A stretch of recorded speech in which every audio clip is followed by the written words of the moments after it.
At some point, I'm going to have to start thinking up some theme music for this show to Hmm. play to let you know when we're starting. But here we are. We're here. Hello and welcome to Scribble, Scribble, Scribble. We've got a very special guest today. Hey there. I'm Chris, I'm Jared. and And we're very excited to welcome Sarah. Hi, Sarah. hello. Sarah comes to us from the CanCon podcast, a part of our Scare-itage, which is going to be dropping its Spookloween episode real soon. I believe it's pretty much ready to go, which is good because Halloween is real soon. Yeah, a couple days. And we're excited to have Sarah on because Frankenstein is, would you say, your favorite book or one of your favorite books? I guess I could say favorite. It's definitely one of them. Oh, excellent. We had Sarah on as a guest for the Sprouter Inn when we did Frankenstein a little while back, and it was very, very nice. Mikey says hello. Hello. Tits out. Mikey says hello. We're so squished when there's three of us. Yeah, Yeah. but also just there's so much more surface. That's true. That is very true. How's everybody doing today? How's everybody in the audience doing today? Say hi if you're out there. Mm. Is everybody all excited about Halloween? Oh, look at that. Good evening. Hey, it's a Cadow. And hi, Nadia. I'm just stressed. That's how I'm feeling. Are you stressed about Halloween or about Just everything? Or about the holiday that's happening a few days after that? yeah. I find it hard to. I like not Okay. to bring it down right at the beginning, but I keep not being able to sleep because I'll go to bed and be like, "Oh my god, November is right around the corner." Oh, Hey, Kira. I know. Oh, why not Booth? Yeah. So I've been watching a lot of horror to help me through this time. yeah, here you Now that's interesting. This is something that I don't do because I'm chicken. But I've heard Sarah talk a lot about the idea of turning to horror when you're feeling a lot. Yes. Oh, I just noticed your felted brooch. Oh, Oh, I totally thought you were holding a stuffed animal or something. yeah, well, That's a pumpkin, right? yeah, I made it myself. Cool. And Adam did talk about it. Go check out his episode of This Is Your Mixtape. If you haven't heard that, it is a really good episode. I think it's one of my favorites, and it gets into real interesting places, both about Adam's life and about the role of horror in a young person's and an old person's life. Yeah. So let's see. Jared, why don't you put up the cover so far so just we can remind it, not just in case Sarah hasn't seen it yet. There we go. Let me add it to the stream, and there it is. See, now I don't feel quite so constricted. So this is what we're looking at so far. This is the cover of the book that we're designing. I mean, we're designing Frankenstein, which Wow. but this is what Jared's got so far. And if you want to zoom in on some of the details, maybe. Yeah. Holy. Oh, incredible. Thank you. So that's what we've done the last couple weeks. Yep. And I think we're thinking that Jared is going to move into a couple of illustrations for the interior.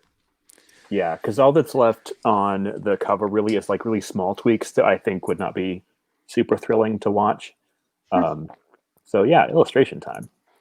But that also leads to the question that, the big question, which is, hey, what scenes should we illustrate? And Sarah, what are some of the scenes?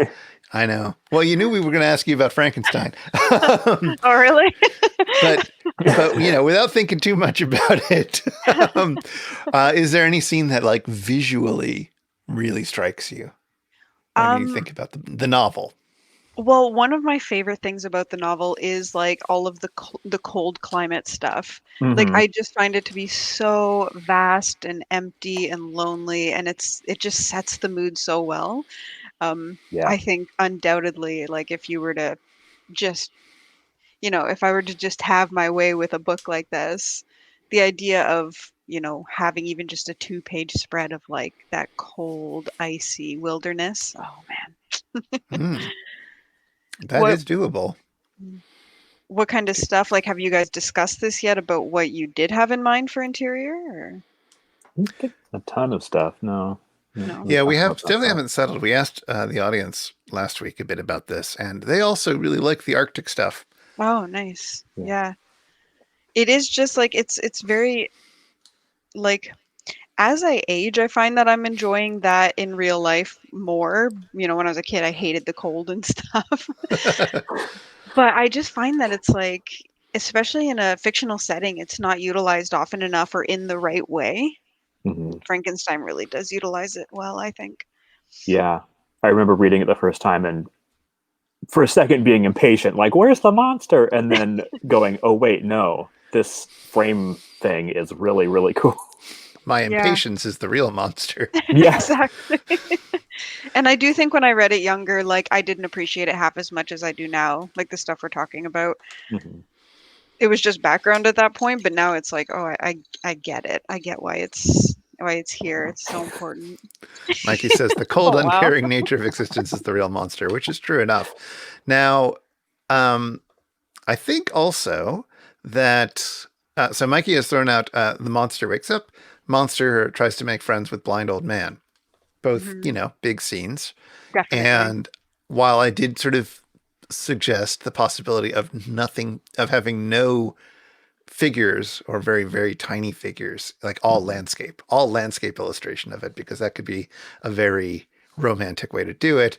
But that is a little untenable. We do want to see what the monster looks like after all. And I wonder if it would be best to start with some drawing that incorporates the monster, just to get a sense of what he looks like. I don't want to misgender the monster, but I mean, now this is extremely interesting to me. To How does see. the monster know about gender? How does he? exactly. I mean, he wants a wife. He does. Yeah. Well, Yeah. because he keeps watching these, he watches this like deeply traditional het couple in the cabin. Yeah. And he reads a lot of And it's in Paradise Lost. That's true. Yeah, exactly. Mhm. So But how does he? I'm really interested in how he comes to identify more with male than female, or non-binary, if they had the vocabulary for that in the 19th century. yeah. I mean, if you were getting your gender information from Paradise Lost, which side would you pick? Angel. Well, fair enough. There is Angel.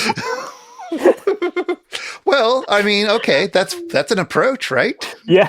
We were just talking the other day with in a different context about biblical angels, like how they're described in the Bible versus how they've been depicted in like Renaissance putti, little flying. I got to get my flaps in the screen if I'm going to include them. And there you go. And that there is something to that, like. Well, I'm right. All right. So does the book describe the monster as handsome? I seem to recall that it does. Vic, No. if I remember correctly, Victor's narration says that he selects the features to be handsome, but then when it wakes up, he's like, "Oh my god, this thing's hideous!" And This then, is the most hideous thing that could yeah, exist. and then he just like runs. He just nopes out entirely. Which is, I think, what's so incredible to me is like he's picking from bodies that are like traditionally handsome or whatever, but by the time he's done, like it's just a pieced together monstrosity of like rotting corpses, and it should look. I don't think anything has ever done it justice. They always make him look too human. Really, he should just. Yeah, go ahead. Oh, I was just going to say, as I always like to remember, the monster is not just made of human parts. Right, Yeah. exactly. And that's like, I think he's almost unfathomable. I think the idea was that he was supposed to be unfathomable to the human, imagination. But of course we have to try to imagine it. Indeed. Well, I mean, Jared has to. Yeah, Jared's going to be doing that hard work for us. I'm trying to look here to see. That's not right. Why is it? Oh, that's because the chapter changes when you do the other version. Just looked up which chapter does it happen. It would be interesting. I don't think it's really entirely possible with an illustration, but it would be interesting to see cinematically a version of the monster that's more uncanny valley than Yes. like gross. Oh, I see. Yeah. More like, one of those horrifying robots that can like talk. More like that than Well, some sort of I mean, biological. one way to do that, which probably wouldn't work, would be to have the monster drawn in a radically different style than everything else.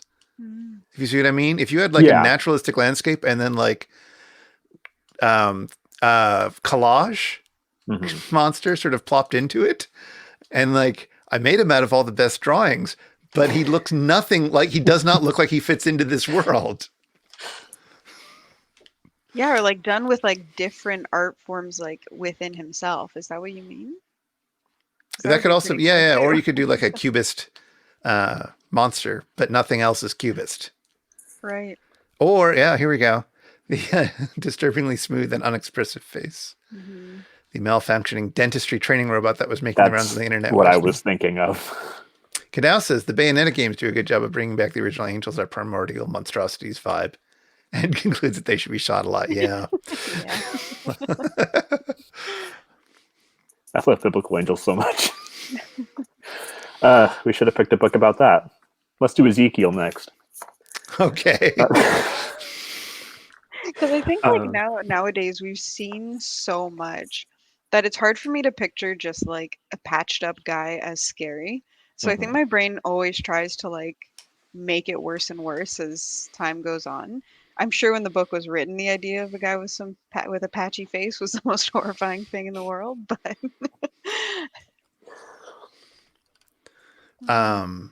Yeah. Yeah. So I watched Frankenweenie last night. Finally. oh yeah, because you hadn't watched it when we discussed it before. No, and it was on my to watch list, and then I thought last night, oh, I'll give it a go. And it was interesting to see. So, Frankenweenie is a Disney movie. The movie version, there's a short version as well that came out a few years earlier, but it's by Tim Burton, directed by Tim Burton, and it is about a young boy, 12-ish, let's say, who is very secluded and has a dog, Sparky, who he loves. And then Sparky has a terrible accident and dies. And he does not accept this well. And for the school science project, he decides to reanimate him Frankenstein style, of course, which is successful. And then all the other kids get jealous and don't want to let him have the best science fair project. Oh. But it's Tim Burton, right? So everyone looks creepy. And it's also, it's in black and white. It's got this sort of very soft 3D look to it. Like there's this really interesting texture on all the faces. And, but everyone is already, like, all the kids are monsters. They're all based on a lot of the monsters, right?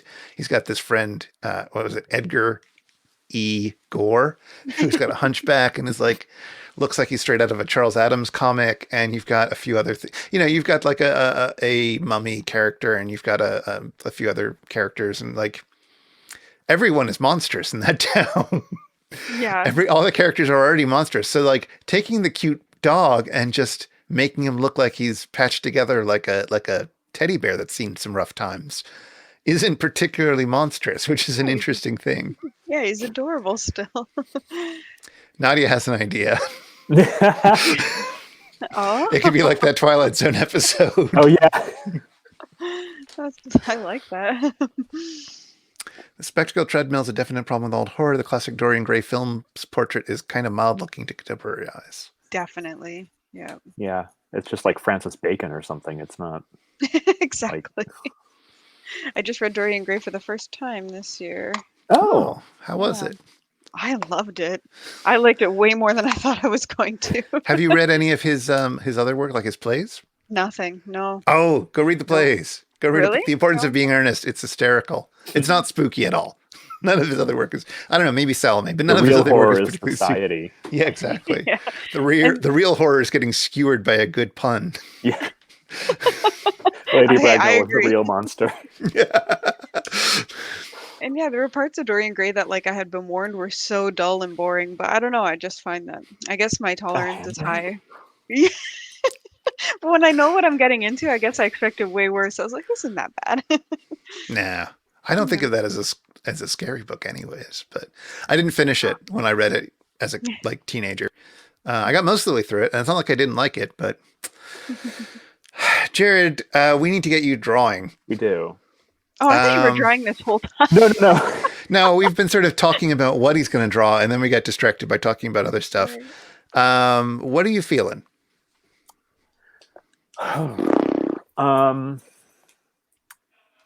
don't know. I'm a blank slate.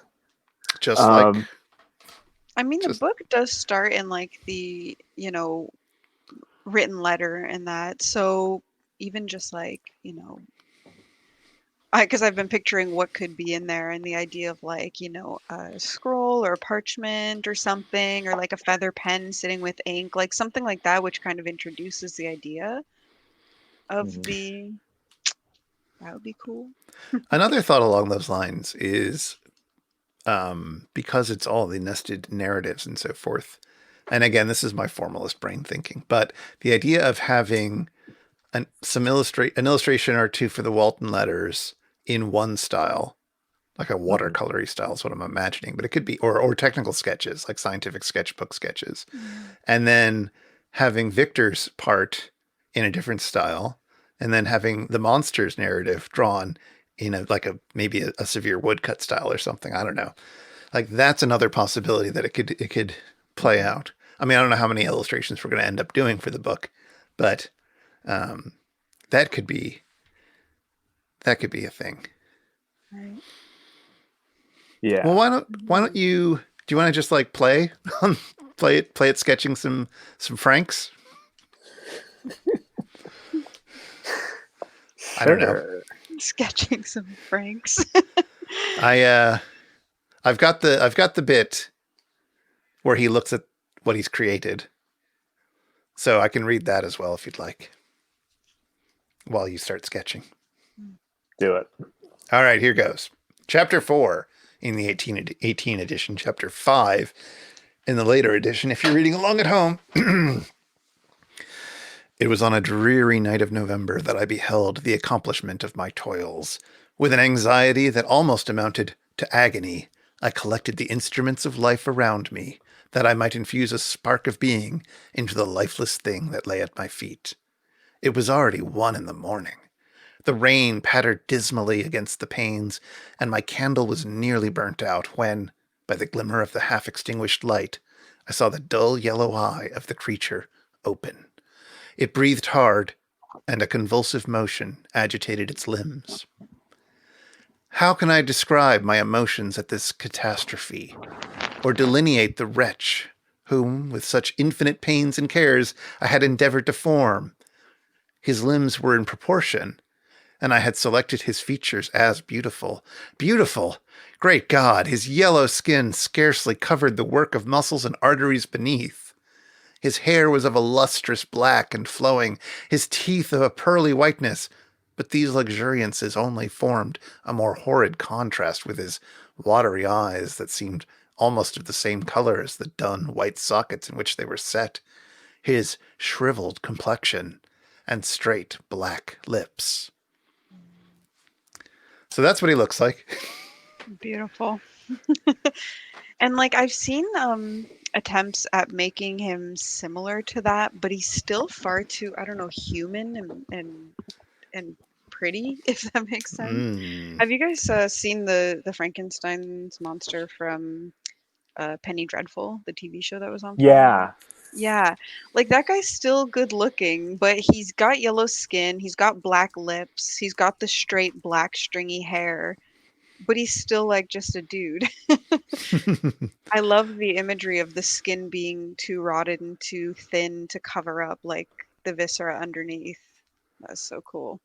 There we go. There he is. Mm-hmm. Yeah, he just looks like I don't know, the leader of like a Swedish metal band. Lead Yeah, singer. he's like a CW Frankenstein.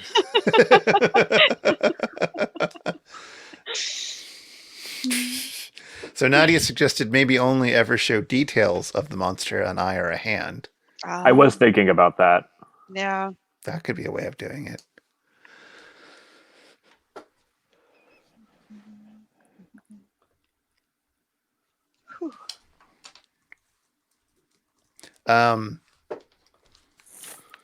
Or just have him be like entirely in shadow, or if you know what I mean. Yeah. Like Just just the this yellow black eye. void. Oh yeah, maybe with the eyes popping out or something, but the eyes wetly reflecting the light. I'm just Let's noodling around with a No, more please do. stereotypical one at the moment. I mean, the other thing that I do like about some of them is some of the illustrations of our Frank. I'm just going to call him Frank. Is how anatomical they are. I mean, that ridiculous frontispiece from the old edition. You Oh know which one I yeah. mean. It's so like awful a drawing. In terms of like, I don't know what his neck is doing. What piece is this now? Oh, you'll know it when I show it to you. Hold on, loading. Oh God, stupid frick. What is this? What is this? Blogspot. That's too tiny. I need a bigger version for the people. Here we go. Here's Wikipedia. They'll help me. So I'm talking about this illustration. Oh, yes. Yeah, yeah. Yeah. Which is like, what is Frankenstein's head doing? The monster, I mean, Yeah, not exactly. not the Not the Frankenstein. not Mr. Victor running away, keeping way too many skulls on his shelf. That's not going to help anyone. I love this illustration so much. It just looks like he's holding it on, like there's no neck or anything involved. Yeah. Which could make sense. I mean, like, oops, stitched it on wrong. Wah wah. Exactly. Also, serious secret wangs in the background. Oh my gosh. So many shapes and sizes. You've got options. Cadell says, dead parts and tissues are inherently subtractive from the living form, so additive makeup techniques model them poorly. With modern CGI, we ought to be able to do better, but I'm not sure the aesthetic techniques have developed. Which is very true, right? Like, I mean, if you remember that picture of our CW Frankenstein, all his makeup is added onto his face. Yeah. Right? There's nothing. Oh, hi, it's my pointer. There's nothing taken away from it, really. So that's no good. They need to gouge some of that out. Yeah. Which is another possibility of just sort of separated bits. Or the terrifying look of, now I don't know if I'm getting too dark, getting in my horror realm here, but the terrifying look used in some movies of when, like, fake skin or skin is put over another human's face, and like seeing the strange way like it forms and the lips move underneath in that. Like, I'm thinking stuff like TCM or anything by Rob Zombie. This has happened. And it's just like that could add a really haunting, inhuman look to the face without having to do much except some prosthetics. But hey, when you're drawing, you can do whatever you want. That's very true. Oh, I don't want that. I want open image in new tab. Sure. There we go. There's a Frankenweenie. Boop. Oh, look at him. They do they do sort of go really like carefully to make the dog still cute. Yeah. And even though like there's some upsetting stuff in it about the dog dying, it's a Disney movie, so they only go so dark. Disney makes me cry more than anything else.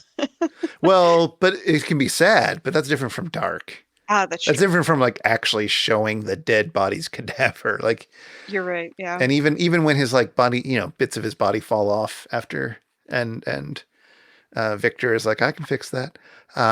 It's cartoonish, right? It's not gross. Exactly. Yeah, it's like a little robot losing its pieces or something. At some point, he catches a fly, and then it just sort of like he bites it and swallows it, but then it just comes out of him because I guess he has no digestive system.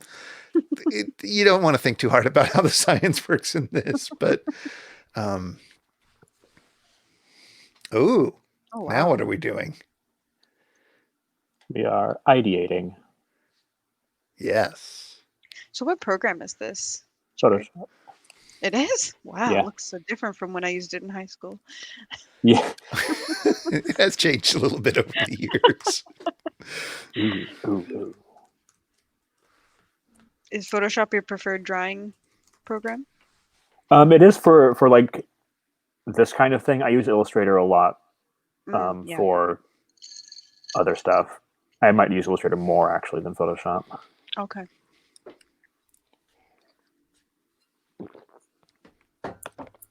Well, we've got some stitches. I'm actually I regretting like the the, stitches. yeah. I think I want them held together with veins. Oh, ooh. Dang. Oh, what does that mean? Interesting. I do like the sort of Modigliani look you've got going on there, though. That's It, actually like the Modigliani woman with the long neck face, long neck look. If for those who don't know, Modigliani really like drawing women with lots of neck. Really had a thing for it. But there is something sort of that weird mix of beautiful and uncanny in Yes. that.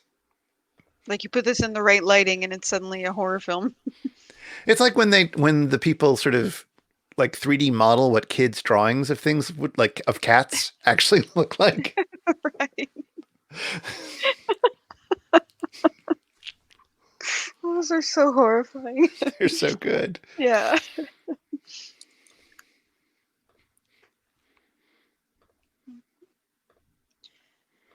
It's interesting because I play this JRPG game on my phone, and their Halloween event, which I just started this morning, so it made me think of what we would be doing tonight. It's all about an alchemist who is very sick, and she wants to like transmutate a body for herself so she can switch bodies, and she ends up creating a homunculus instead. And I don't know, it's all just very interesting versions of the same kind of idea. Hmm. I've always like I just feel about like the difference between trying to create just a body and then like it's empty and soulless versus what happens in Frankenstein where he creates this life that actually has like a conscience and is like questioning things in itself. mm-hmm. There's so much to explore there.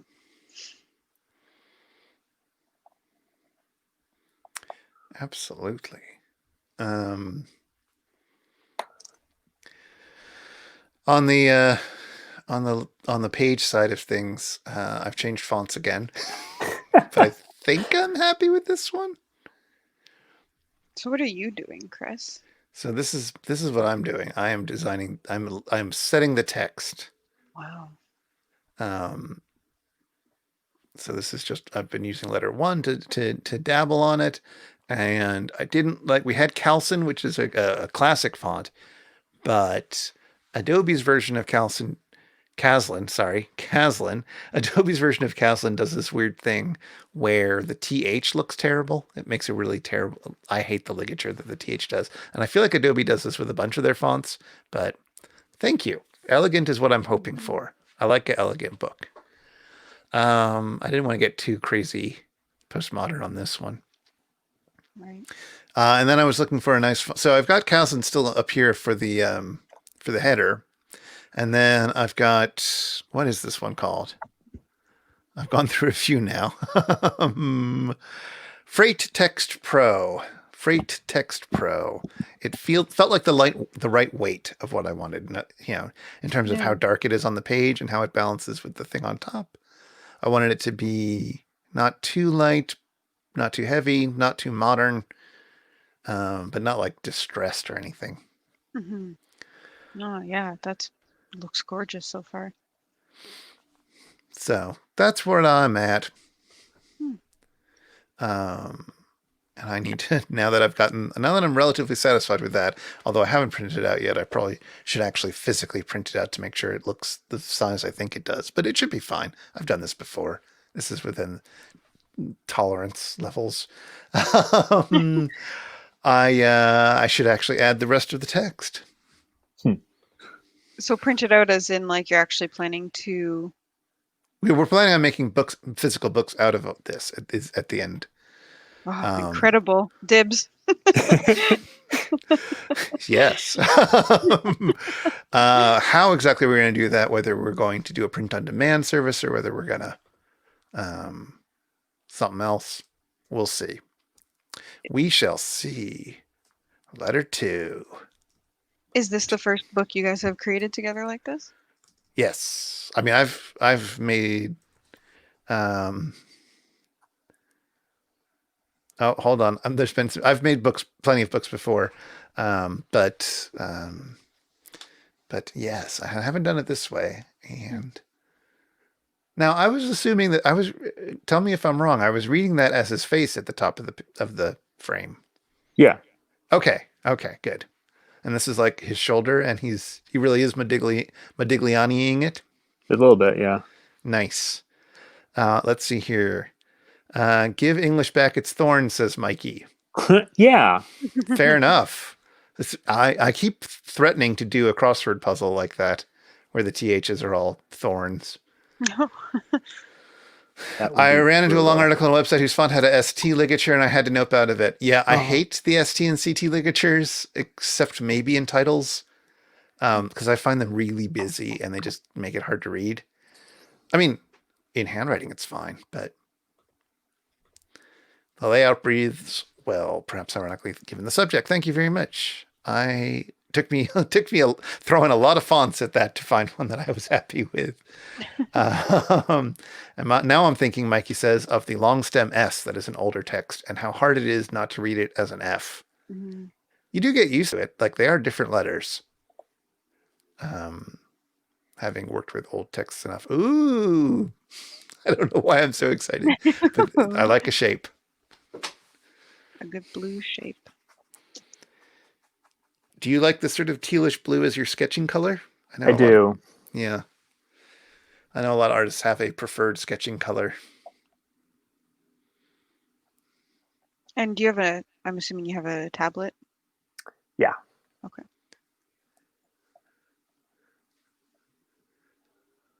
Is it like a tablet or is it like a screen thing? You know what I mean? Is it It's not a fancy? Cintiq. It's a like a Cintiq, drawing tablet. Okay. Nice.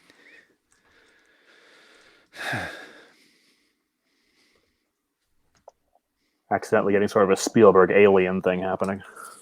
Well, it's a start. Accidentally? It is accidental.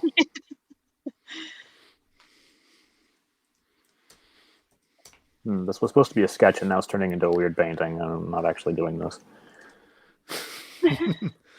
Well, you're iterating. I am. Watching the process is fascinating. I love how right now it looks out of focus like I haven't put on my glasses, says Mikey. Oh, that is kind of what the vibe it gives. Which is an interesting.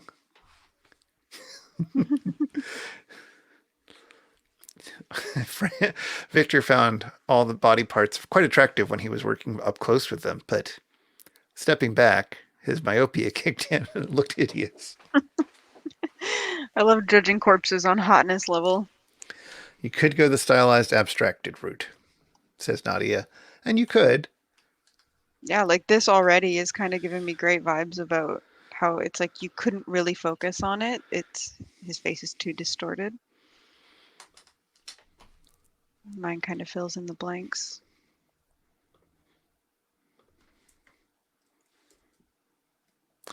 Oh, I did it wrong. I did a bad. That is a paragraph that shouldn't be there.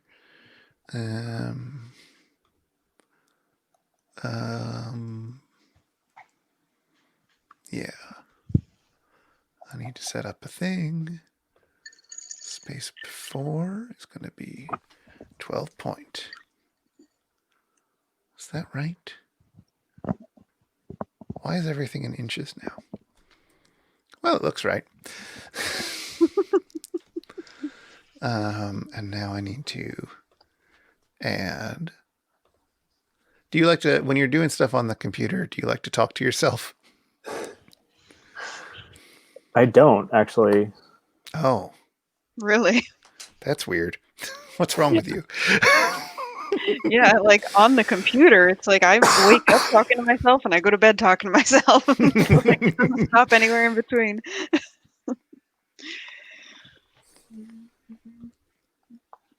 And then, like, if someone overhears me and they're like, "What? What do you say?" I'm like, "Oh, I'm just talking to the cat." It's always just talking to the cat. Mikey points out that I get angrier at computers than any living thing I've heard. When the computer is not doing what I want it to do, I am furious. Its one job is to do what I'm telling it to do, and I get Exactly. so angry at that. Oh, Chris, you're not going to do well in the robot revolution. Well, You're going to be that's real true. mad. Maybe it'll be different if they're sort of humanistic.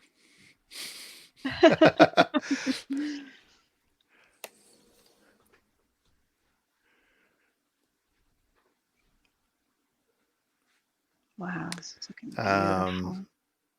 At one point, Nadia said, "It looks like a fetus in there."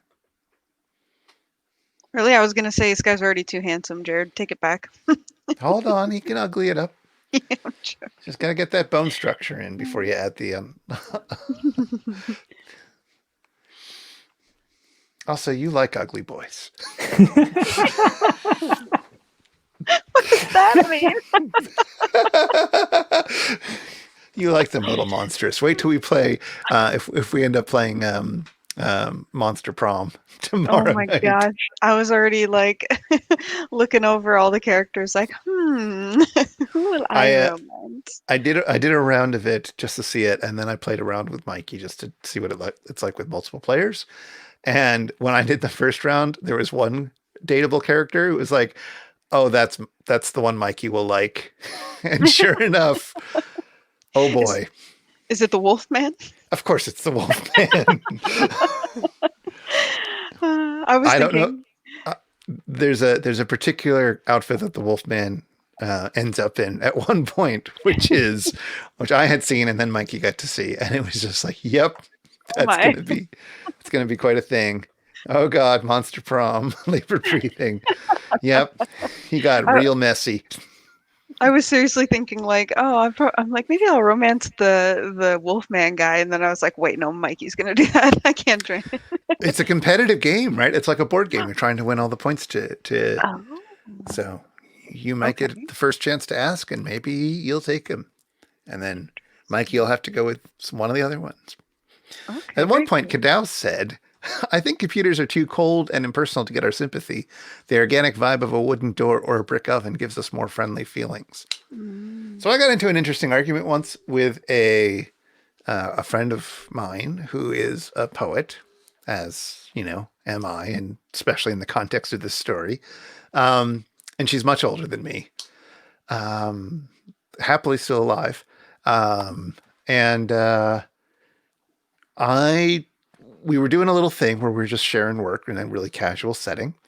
And I shared some, I basically do a lot of the poetry that I had written had been like writing programs for the computer to process a bunch of other texts and then spit things out. And then I would help shape the program to make decisions for how to do this better. So it was like this collaborative process. And then I thought, wouldn't it be nice to write poems that the computer could enjoy, since I spend so much time getting it to write programs that I would enjoy? And this has been a thought I'd been thinking about, and I said it, and she was like, "That's nonsense. Computers couldn't enjoy poetry." And I was like, "Well, I mean, no, but it's interesting to think about." And then she was just like, "I mean, a car, yes, I could see, cars have personality. They break down and so forth, but computers don't have any personality." And I was just like, "You haven't used computers very much, have you?" Yeah, no, I see what you're saying. Hey, especially if she's gonna bring it, like if she was like really adamant that it was just anything inorganic, but if she's gonna bring up cars, then Yeah, there's exactly. an argument to be made. To be fair, so she was she was doing quite a lot of medical marijuana, and if I'd ever get a ride from her after a poetry reading or something to like wherever we were getting food afterwards, it was like getting hot boxed. It was ridiculous stepping into her car. She was amazing. Awesome. I mean, she is amazing. The very first time I met her, she was at a party. And at the end of the party, after most of the people had left, she was like, "So I've got some homemade acid. Does anybody want it to have?" Oh, Lord. It's like, at that point, I think she was like 60 something. Just this old hippie woman. Good for her. So good. Let's see what it was said. Kira's thinking of Black Pearl. If Black Pearl is what I think it is, it's people have used. Hold on, let me just check this site because the links don't go through quite right. Oh, that one. I have seen this one a long time ago. It is a Perl poem. So it's written in the programming language Perl, which I used to use back when people still used Perl. And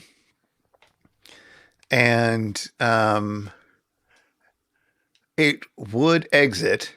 It would run and then it would exit, but it does look very much beforehand. Closed door, each window and exit. Wait until time. Open spellbook, study, read, scan, select, tell us, write it, print the hex while each watches, reverse its length, write again, kill spiders, pop them, chop, split, kill them, unlink arms, shift, wait, and listening, wait, sort the flock, then warn the goats and kill the sheep, kill them, dump qualms, shift moralities, etc. It goes on for a bit.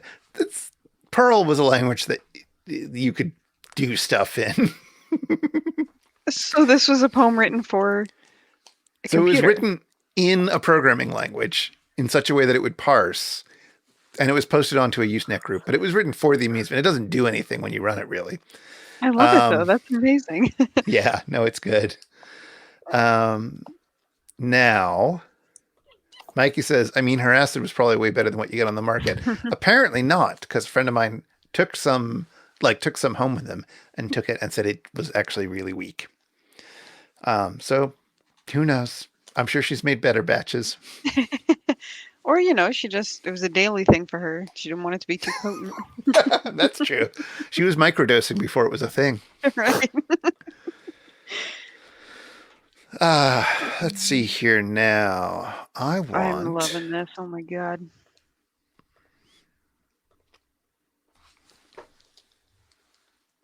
Just went and got a new phone today, so. Oh, what kind? It's just an Android. Okay. It's called the Android A71. Okay. Yeah. And it was just my phone was really, really in its last moments. So just trying to set some stuff up, and every time I glance up at the screen, I'm more blown away at what Jared's created in such a short time. I do have to say, this is going to be printed in black and white. Yeah, I know. I got too into this sketch. There's nothing wrong with this. Iterate away, get some ideas. We can focus in on what your version of this character looks like, so that you can sketch him and do things with him and whatnot. Like, that's fine. But hey, I'm sure all these tones would translate well to black and white, wouldn't they? Maybe, but that upsettingly green bit with that upsettingly yellow coming off it probably wouldn't carry the same idea. I see, yeah. The e-text could be in color, but the whole point is to get people to buy the book. To have a nice physical object. So I would prefer it if from my point of view, you want to design if it's good to design an ebook for an ebook and print for print, right? Like, I've definitely put out books that were in color in the PDF and printed in black and white. That has absolutely happened, and sometimes that's just what you're going to do. Mm-hmm. But I like thinking about the black and whiteness if you're planning on doing a black and white printing. If you're doing it on print in demand and you know what the nature of the printing quality is, and you can deal around with that. E-readers are black and white, as Nadia points out, but I read PDFs. If it's going to be a PDF, I would read it on an iPad. I don't know. But yes, there are options. But taking something that works in color and just making it black and white isn't going to create something nearly as satisfying as something that is intentionally black and white. Is my sense of the world. Yeah, that's pretty much true. What am I trying to do? Synchronize options. Do want to synchronize master pages, though. I don't know why it doesn't think I want to do that. Oh, wait. Synchronize. I need to hit the actual synchronize button. Great. Great. Okay, letter 2. No, Chris, you're not typing this out, are you? No, there's a website. What's got it? But I am sort of trying to look over it just to make sure it all looks right. Oh, for sure. Fix any of those long-standing typos. Well, I'm not looking at it that carefully, but um, I You'd mean, think. if you want to read it over for a proofread, if you have any eye for that, I can't design and proofread. Those are very different parts of my brain. So, Definitely. so that has never worked well for me. I've done it. It's not good. Well, it's like writing and proofreading. I don't know. Like when I'm writing, Yeah. it's only when I go back over it later that I'm like, oh wow, half of these aren't actual words. Just had to get the ideas out, you know? Yeah. And then I'm doing a quick look over to make sure it looks okay. Because I'm a big fan of ragged right, of not fully justifying it, so it's not it's not a straight line on this side. Mhm. You can't. I don't know if you can see my cursor right now, but it's not a straight line to the right. I Whoa, prefer things are that. flipping out right now. Oh, I accidentally caused a macro to happen. I didn't mean to Oh, do no. that. Oh no. um, uh, but anyway, but then that sometimes you do still want to look at the. Can you see the out? No. Yes, you can. hmm I think. You can see this little like shape, and you want to make sure it doesn't look ridiculous. Oh, interesting. I never considered that. So like what would happen now? It's got some algorithms and I've set some things, but if I were to, let's do it this way. Does that look better? It does. Actually, that's the It totally exact looks spot better. that drew my eye. So, yeah. Yep, exactly. So I've put, now because nothing is necessarily finished, what I've done is I've put a non-breaking space in there. So a space that works like a normal space, but it will cause no line breaks to happen there Wow. unless absolutely necessary. What is this? What is this? Oh my gosh. See, there you go. No, I mean it's probably like that in the original text, but like, what? We don't do that. In this house, we put our semicolons outside of our quotation marks. Hey, there's no rules here. It's the House of I'm not going to Frankenstein. change it. I'm just like, wow. I don't remember seeing that, No, but that's never stood out to me. I'm 100% down for keeping it. Oh, we don't need this. However, What was that? oop, that was just from the website that I copied it from. Oh, okay, okay. And we will delete this page. Delete, add spread. That's fine. Don't show this again. God, I haven't used this in a while. It's a new What program computer. is this? This is InDesign, which is also an Adobe. It's Adobe's typesetting program, and it's fussy. It is. Yeah. It is very fussy. It's significantly fussier even than Photoshop, which is not that fussy in many ways, and Illustrator, which is decidedly fussy, at least the first time you use it. I think it gets better.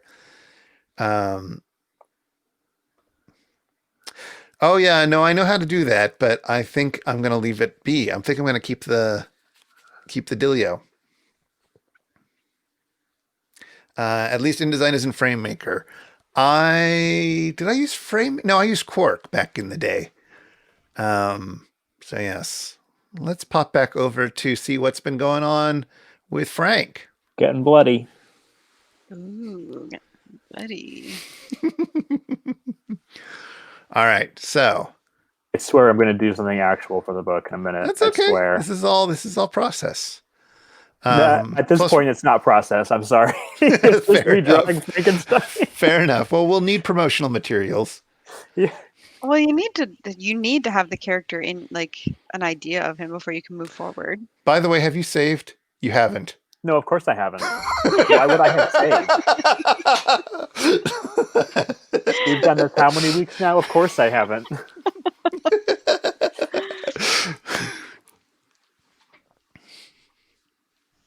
That's Hey, legit. babe.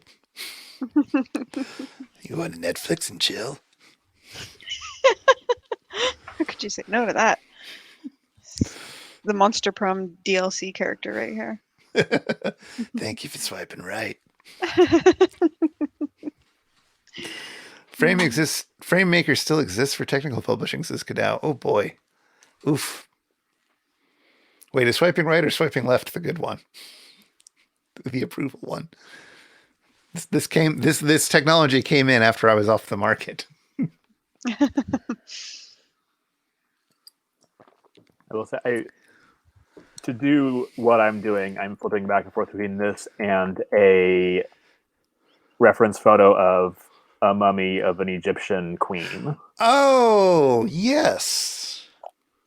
But like Really? a specific Egyptian queen, not just any old Egyptian queen. Sure. That actually sounds familiar. That strike rings a bell, so to speak, visually. But I could be wrong. Yeah, in towards the end, when Walton meets him, he describes the creature's hand as being mummy-like. So I'm just Oh, I don't remember that. Now, just running with that. That's This good. is back when they would eat mummies for medicinal purposes. Yep, So turn them maybe into he just- paint, unwrap them. So maybe All he the- just wanted a... Oh, that's a thought. Well, no, he's not actually a mummy. But so we don't need to make him mummy brown. What was it called? Mummy ochre? What is it called? Mumia. Mumia. I think mummy brown is probably what's more common.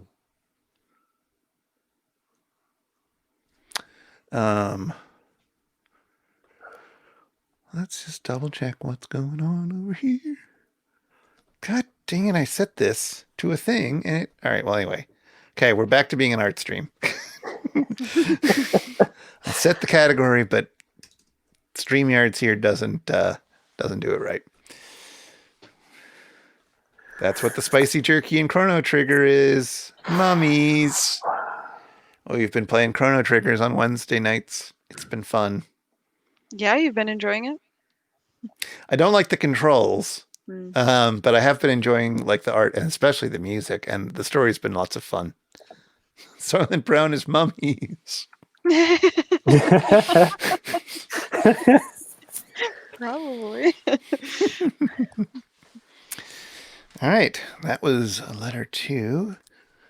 What is your thought, Sarah, about Robert Walton and his sister in the framed tale? For those Wait, of you who... in the what? Sorry, in the so as just and also for viewers who may not remember this, but the book actually opens not with Victor and not with Frankenstein the monster, but with Robert Walton trying to get to the North Pole, writing letters to his sister, explaining what's going on, when he will soon encounter Victor, who will tell him the story. So, do you have any how is Robert as a character for you? Does he matter, or are you just waiting for that good monster action? You mean Captain Walton and his sexy sister?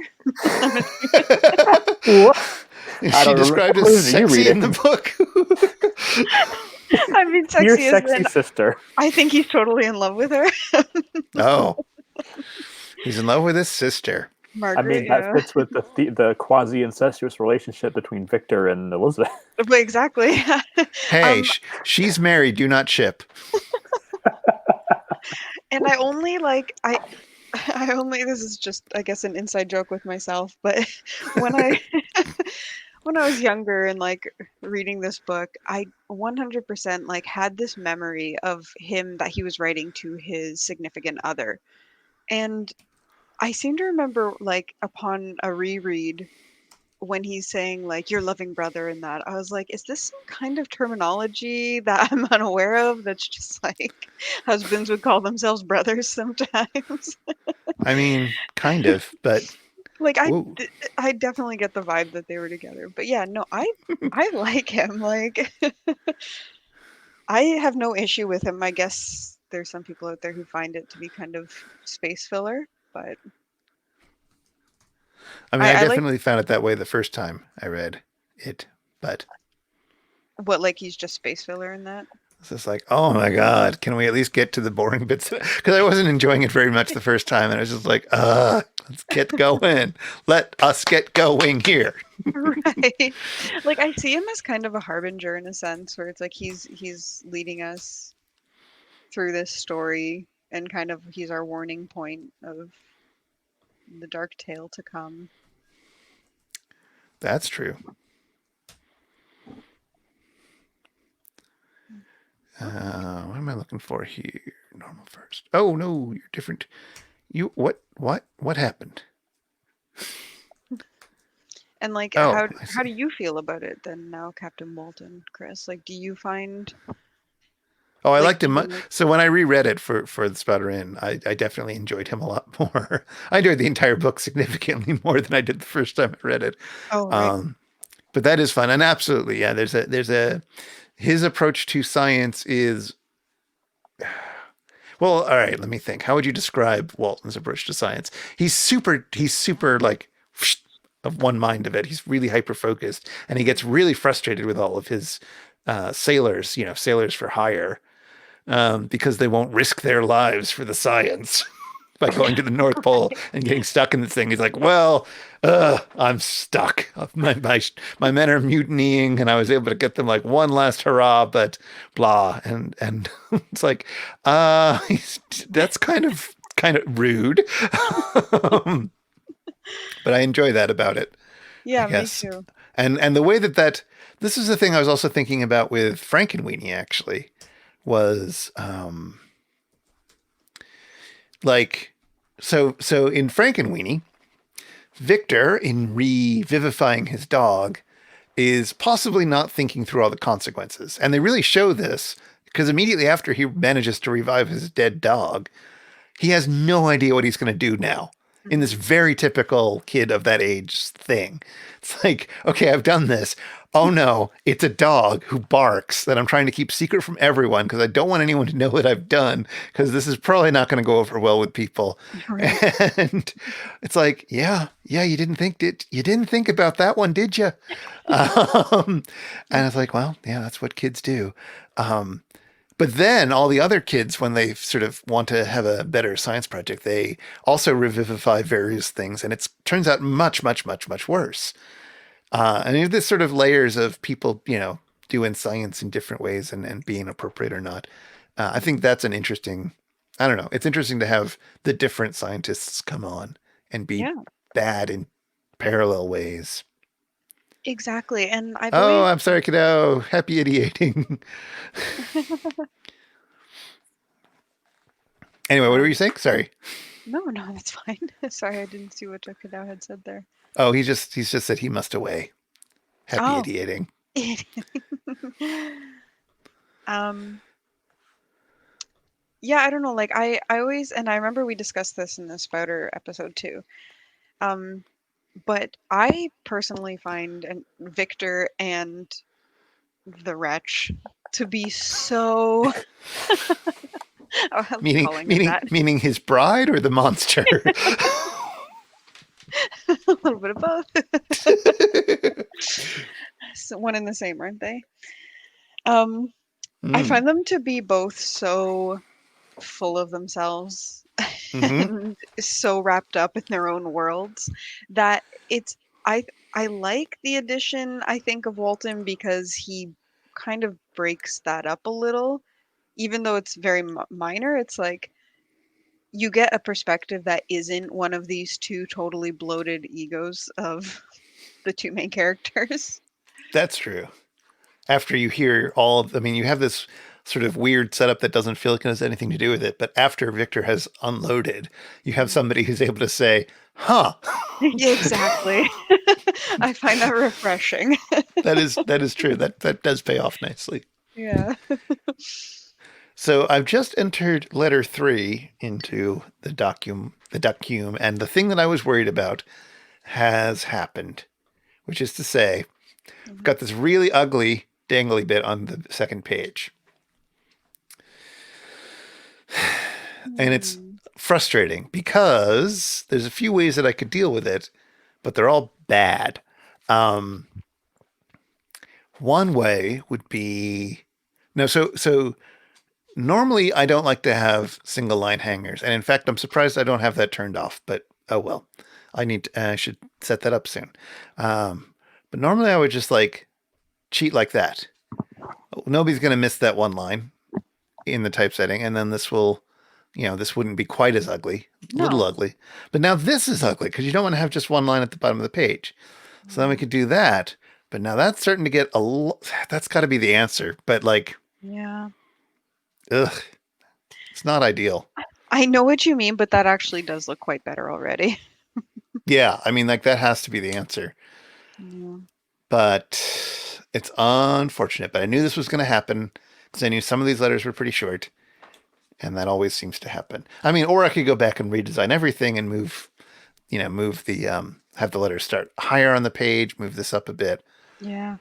But alas. But you're already in love with you're already smitten with how it looks. No, what I would probably do is keep plopping in texts, and then I would see how it all looks. Because if only one letter gets affected, but if like a lot of them get affected, then yeah, maybe it's worth reinvestigating. Yeah, that makes sense. Because there's some, this basic idea, there's some room for tweaking it, giving not quite as generous a head there. Mm-hmm.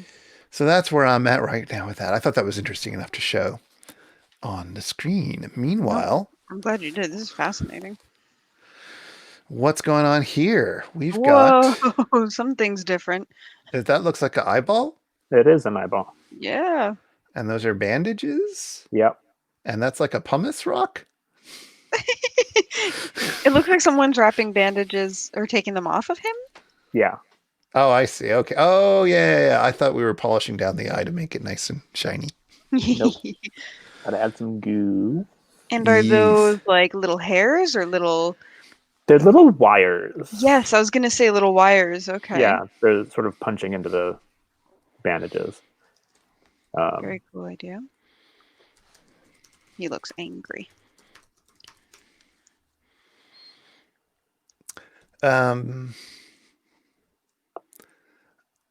I've been taking out a few ebooks from the library about Frankenstein with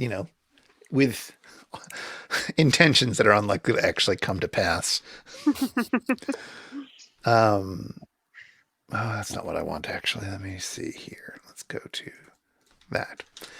And so there was one that was called The Strange True Tale of Frankenstein's Creator, Mary Shelley, by Catherine Reef.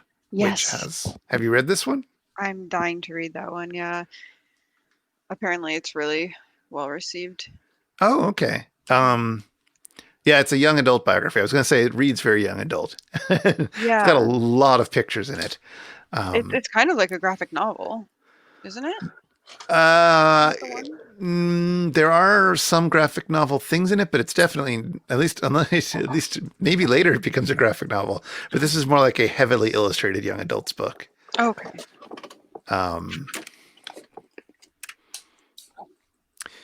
So there's that. I was reading a bit of it, and it seemed fine, but it seemed a little young adult.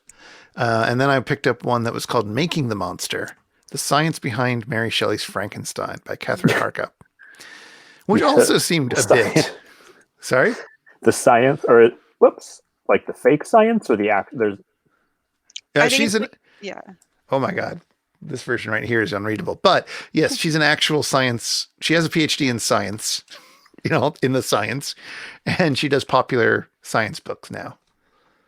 She was trained as a chemist, and then she realized she liked writing more than she liked beakers. I think the other one you mentioned, I was mistaken, because there's one that's like a full graphic novel about Mary Shelley, and it's about her life and the creation of the novel. It's apparently pretty tragic. It's got great reviews. That's the one I was thinking was the first one you talked about there, but it's a full graphic novel, so maybe the one you have is not it. And it's a biography. Yeah, it's a biography, exactly. That's so mad. Speaking of biography and creation and everything, I watched the Drunk History episode about the writing of Frankenstein, and I got incensed. Really? Oh my gosh! I haven't. I didn't even know that existed. Yeah, well, I don't find their style of humor that funny anyway. Right. But the way they were telling it, it was like, that point in her life was really, really horrible for her. Mm-hmm. But the way it's told is like a frat bro version of a Hark a Vagrant comic, where it's like, oh, there was tons of boobs and sex happening, and it's like she also had like 6 miscarriages or something. It was a really rough time for her. Yeah, what But the they hell? don't mention, like, and that has bearing on the novel itself. Of Oh, yeah. course. They don't go into that. I know it's a comedy show. I know that. But it felt like they were like, by completely ignoring that, it's almost like not offensive. That seems like the wrong word. It's a mockery. Yeah, it was like the lull. They were all bored and horny, and like that's part of it. But the whole story is more interesting. They're ignoring the interesting bits. Yeah. It felt like that, like just like they were ignoring her suffering in a weird kind of way, just completely ignoring it.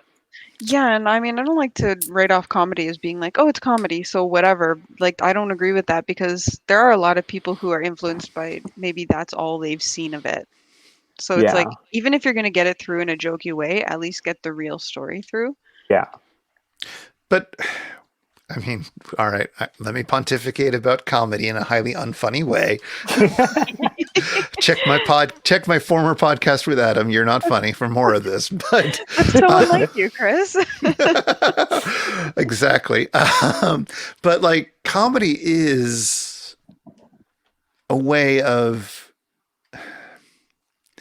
comedy cuts so hard through all sorts of nonsense, and it can be such an incisive way of being truthful about the world, or like comedy shows what you care about, and it shows your perspective more deeply than other forms of writing or other forms of expression might, or sometimes do anyways. Like, comedy's got to be real in a certain sense. And by real, I don't mean, in real, I mean, it's like, it's coming out of you. It's expressing a lot. And so this is one of the reasons why, if I'm going to cry at a movie, it's more likely to be a funny movie, because there's just something profound to that, if that makes any sense. Mm-hmm. If you're gonna be smart, you can being smart and funny is even more smart. It can be even more trenchant. It can even get into it more. So like, not digging into it and then saying, oh, but it's just comedy, it's just a laugh. It's like, well, that's not. I mean, that's just showing what your priorities are. I don't know. I didn't express myself very well, and I wasn't very funny, and those are related. Be more. No, I totally know what you mean. And hey, I'm all for like, haha, guy fell down and broke the table. That's funny. Like, I get it. But the real comedy with a lot of substance to it that really sticks around is the stuff that you're talking about. And I don't think you need to avoid dark subjects in comedy to be like, which is what Jared's saying there, where it's like, why avoid that dark stuff? Just add it in and keep the humor going. Yeah, I mean, it's like Byron is ridiculous. You could play on that all you wanted. I don't know, but like there is a, I think, I feel like we're sort of agreeing in like 3 different ways here. There's definitely a way where you can be like, yeah, this sucked for her. Here's this. You can tell that story and make it funny and make it heartbreaking and whatever. But this was like frat bro, like boobs. Ha ha ha. That's a funny word. Like that level of not exactly, trenchant observation here. Yeah. I'm chatting with chat about the technical difficulties a few people have had with their streams, but it's not our fault. Oh no. It's unclear what's gone on, but it's not our fault this time. I don't know if this is the book you were thinking of, Sarah, but this is the one that I found. Lita Judge's Mary's Monster, Love Madness, and How Mary Shelley Created Frankenstein, which at the very least has some really nice dark looking graphics. Mm-hmm. Who's the illustrator on that? I believe it's Lita Judge. Oh, okay. Yeah, this is the one I'm thinking of. It is. Yep. I guess I'm misremembering how much text was in it. Oh, no. Most of it's just like this, it looks Just like. the art. Yeah, okay. I mean, this is just the Amazon preview, but... Right. That almost reminds me of the illustrations from Jonathan Strange and Mr. Norrell. That has illustrations? Yeah. Oh. And they're in this really soft, charcoaly style like this. I don't think it's the same person. I don't remember who did those, but it reminds me of them. Now, is this Frank too handsome? He's too human, that's for sure. Yeah. That hair, I mean, like, that is some nice, well-kept hair. That's some like Peter Cushing Frankenstein hair. Well, Like, it's like why? Victor, the kid in the show, in the movie, actually. She conceived me. I took shape like an infant, not in her body, but in her heart, growing from her imagination till I was bold enough to climb out of the page and into your mind. Ooh, Caw, Spooky. caw, caw, caw. You gonna put some crows in there? I'm scared. I mean, not in the one that I'm drawing right now. Let's Maybe in a look back different at one. No, have a little crow pecking at the wires, putting them in place. Oh, sure. What if Victor was a crow? What if these were all crows? This is the his Dark Materials universe, and Victor's demon is a crow. There you go. Nice. Well, hey there, Lagerstatten. What's for dinner? Oh, it's late dinner, eh? Well, it depends on which time zone you're in. Yeah, that's true.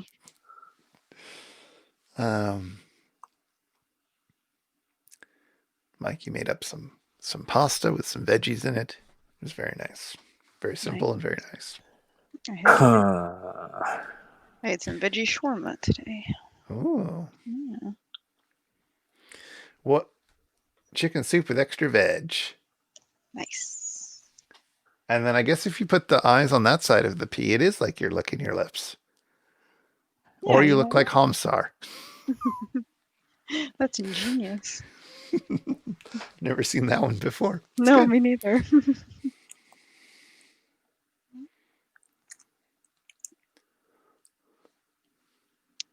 So do you guys have any Halloween plans? Well, as you know, I hate Halloween. I know.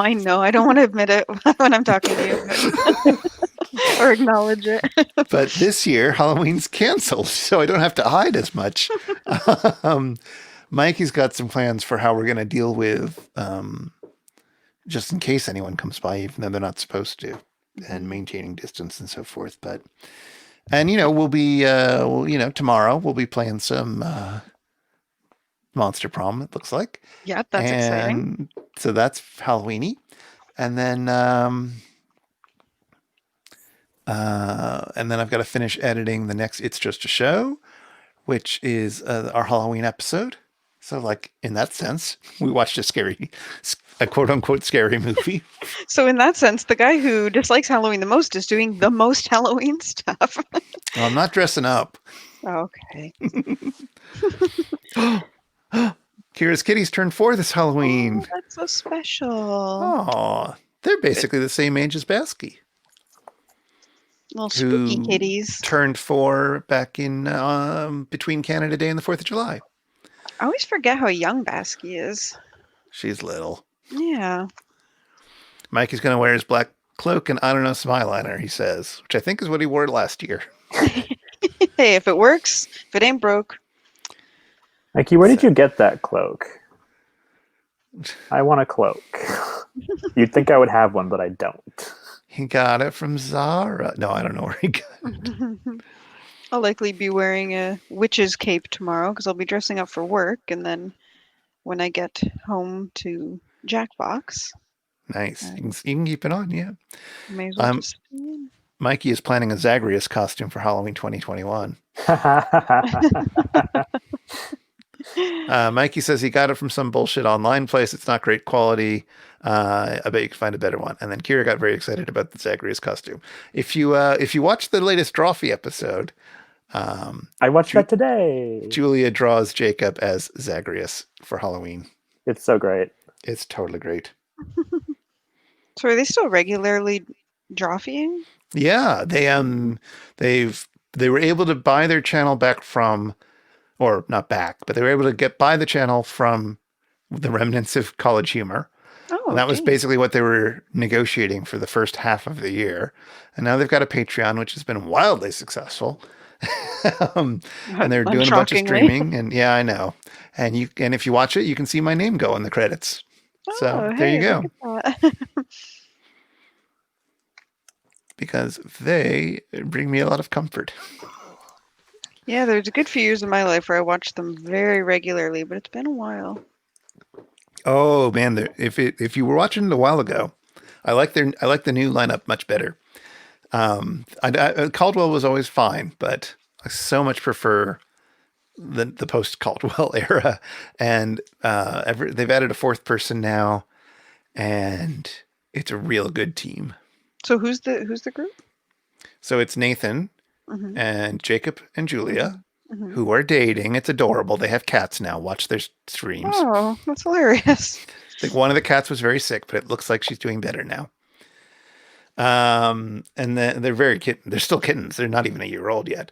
And then I don't think they are, anyways. They haven't had them for a year. Let's put it that way. And then Karina is the fourth member who started a little over a year ago.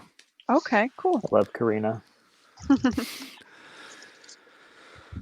Yeah, she's good. She brings a good energy to it.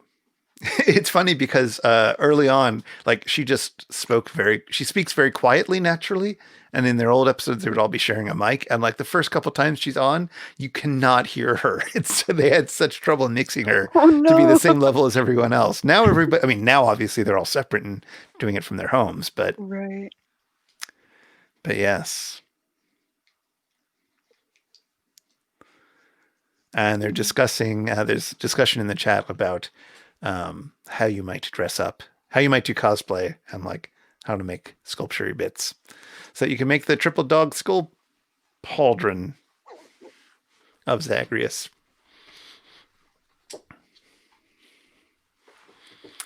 Let's do letter number 4.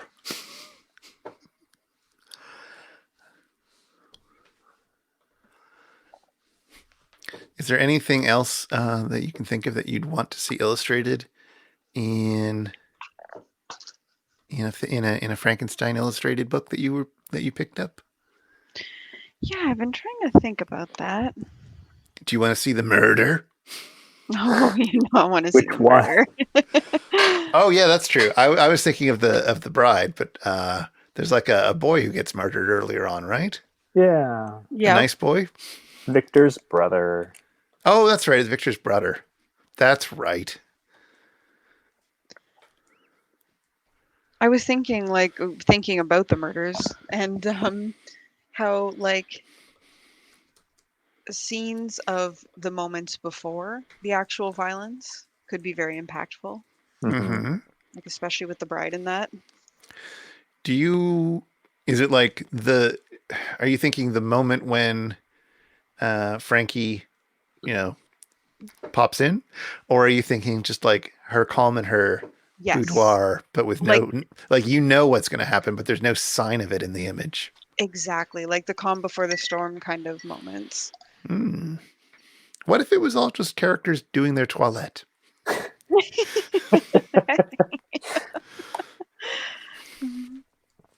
I mean, I think Jared could pull it off. He's pretty talented. Yeah. That's my niche, really, is characters just wearing clothes. Now, is this a nipple? Is that what I'm looking at right now? No, Cut up nipple? an electrode, Oh. sort of. I don't know. I mean, or not really, because this is pre-electrode. It's sci-fi.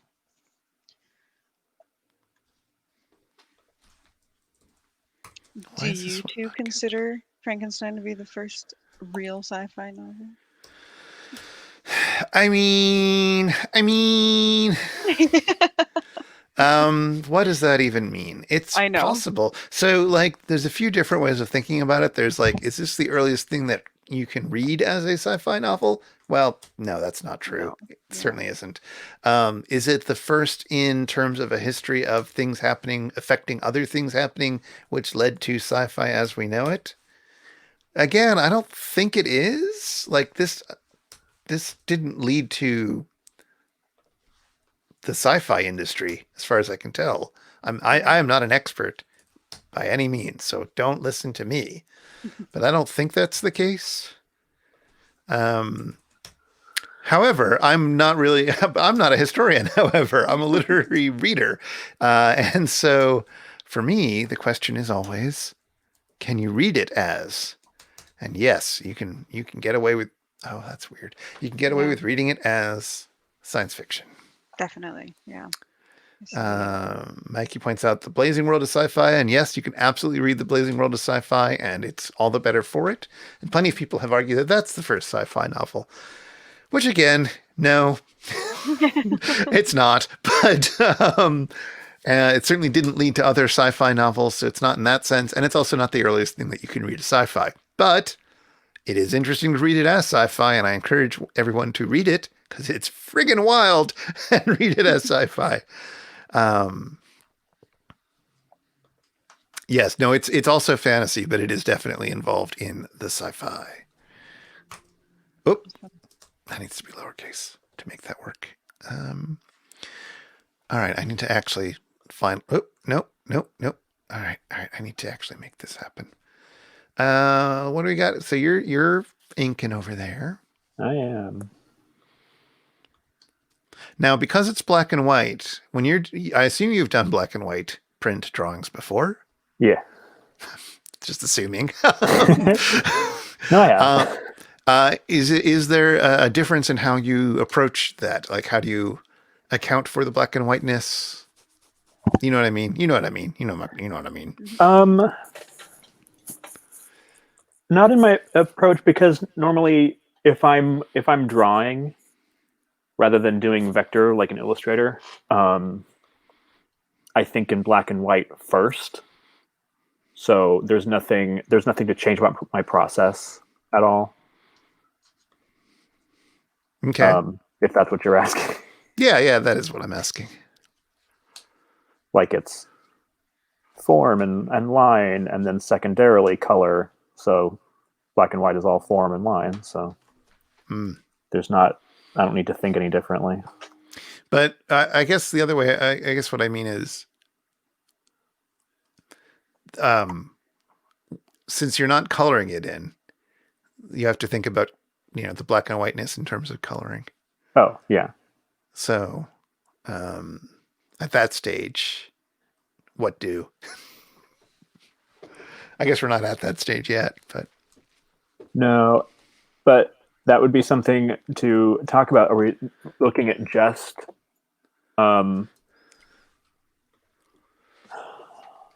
lines, or are there different tones involved here? That's a good question. I believe the printing technology that we use could handle like a grayscale. And look convincing. That's certainly how things come out when you take a full color picture and put it black and white. But whether you want it to be pure black and white or have more of a grayscale effect, is a choice.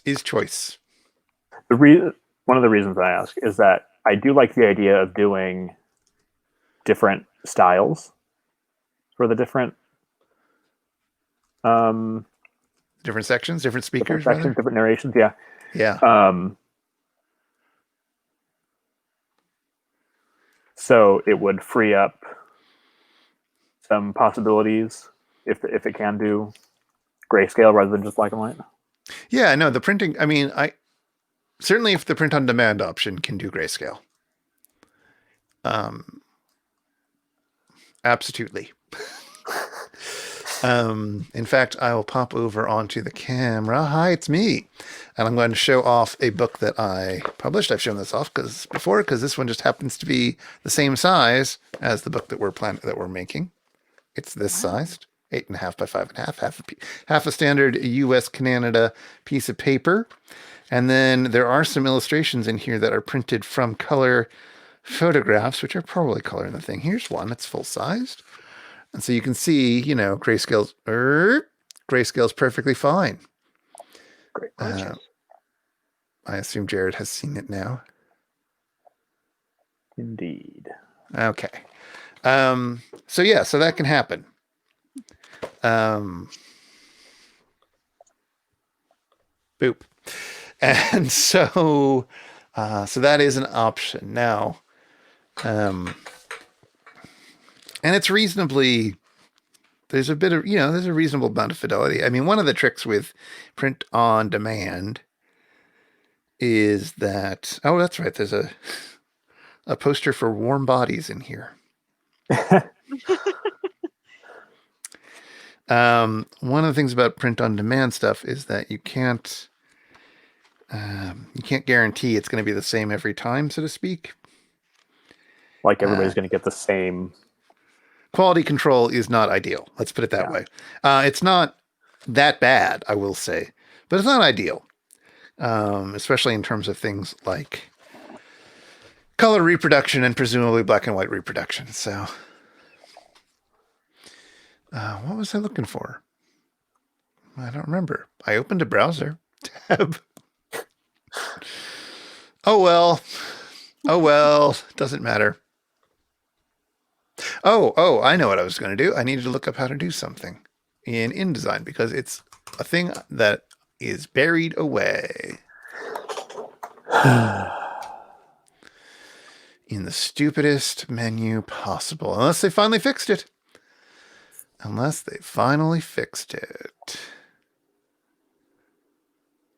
Nope, it's in a stupid thing. Oh, InDesign. This is something that absolutely should be part of the...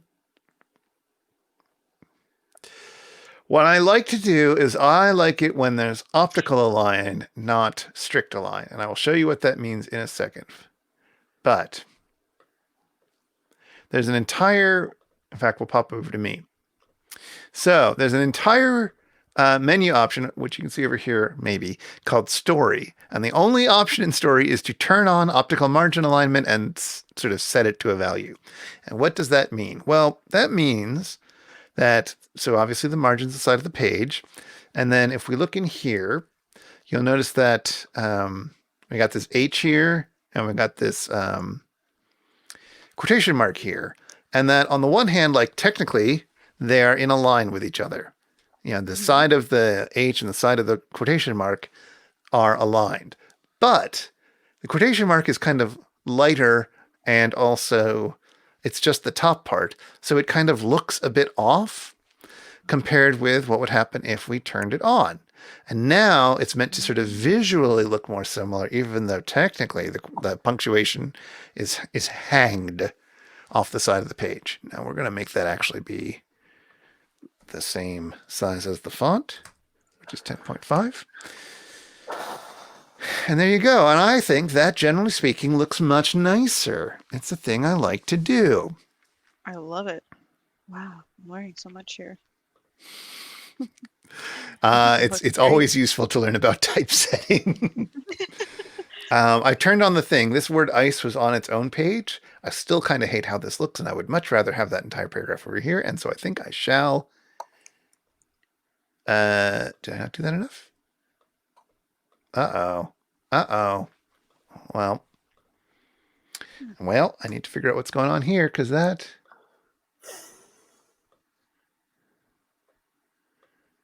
What? Okay, something's wrong. That should not be causing that to happen. So I accidentally set this up wrong, didn't I? Keep lines together at start, end of paragraph. Start paragraph anywhere. There we go. I did a boo-boo. I still don't like that ice hanging at the bottom all on its lonesome. So if I make the ice...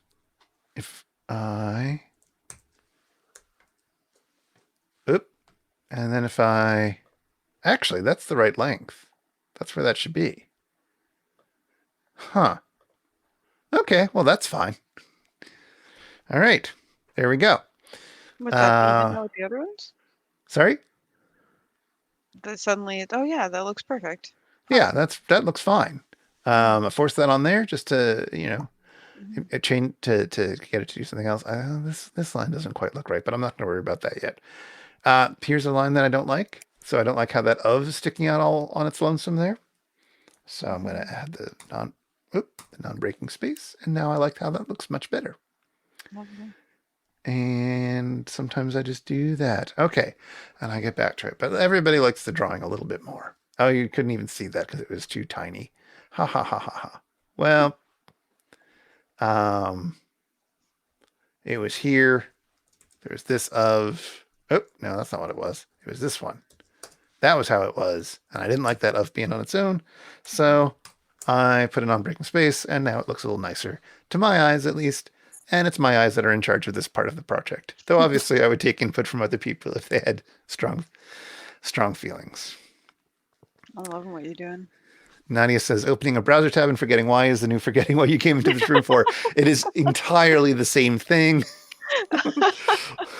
Wow, that just hit home really hard. 100% that's what that is.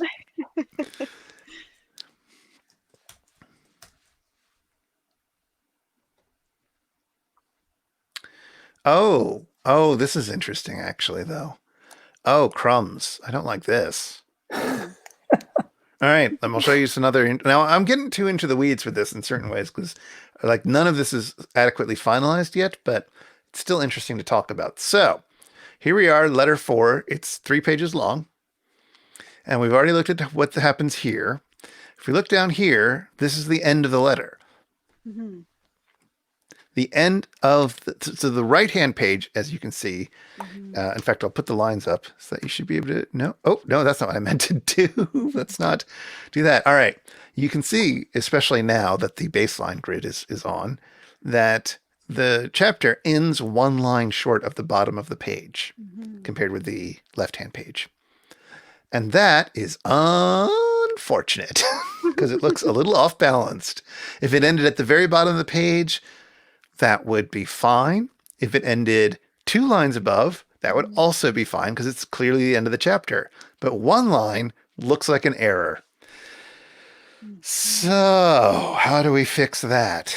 Well, we can't just shove this paragraph onto the next page, these last 2 lines here, because that would cause 2 lines to be pushed down, and then we'd have 1 line on another page. That would be awful. So what do we do? Did we give ourselves enough cheat room to add an extra? What did I just do? Oh God, stop doing that. I've learned a new thing, and then undo typing. Undo typing? Wait, oh no. Redo typing. Oh God. This is the boring part. I've got to get those W's out of there. Okay, great. So there might be enough room to sneak in if I pull this down a little bit. A little bit more. Hey. No, that's real close to. No, I don't like it. Oh yeah, that's I didn't so give close. myself enough. So I could go back and I could push down the page numbers, but I kind of like where the page numbers are. So that forces me to only cheat upwards. There is also cheating at the top of the page because I'm not having a running header. It's not saying Mary Shelley Frankenstein over the top of it because I don't like that. Yeah, me too. Don't like running headers. We're not actually binding these in folios that are laying around the shop that need to be identified or whatever. Like, there's no need for it. Yep. So now I'm looking to see if there's any paragraph that maybe could all fit on 1 line that isn't doing that if it were a little bit tighter. Although it's really tricky to tighten up things when they're not.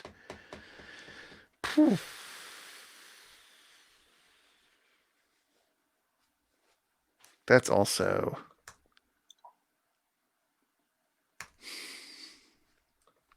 I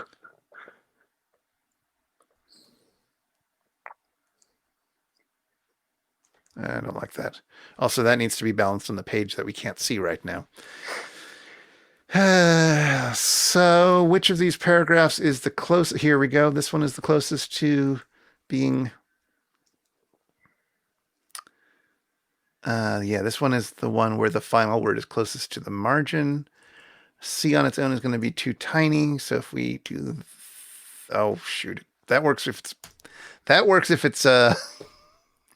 if it's right justified, but not so much here. All right. I also don't like that as being on its own. Yeah, I was thinking.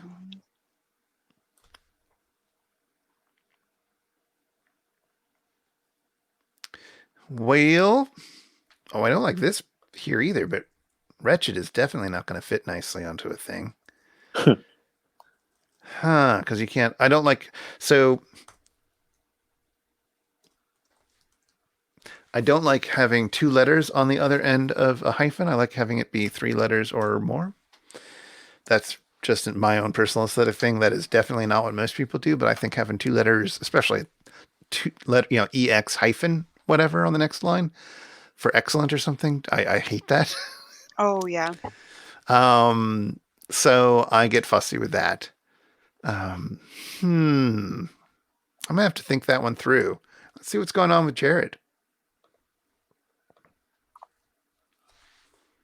I'm Whoa. adding a bunch of lines. Ooh. Now, it seems like you are into the idea of there being of the eyeballs just being white. Yeah. Nadia says, I like how anxious the eye looks. Mm-hmm. Any thoughts on just having the white eye?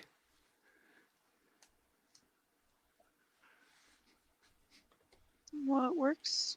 If they're supposed to be yellow, I mean, that translates well.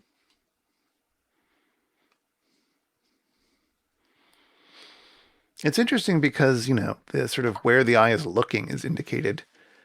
I mean, you got the veins, so you know where the center of the eye should be. Mm-hmm. Or not the veins, the blood vessels of the eye anyways. I don't know if they're veins, but... It's like he's looking right at you. Mm-hmm.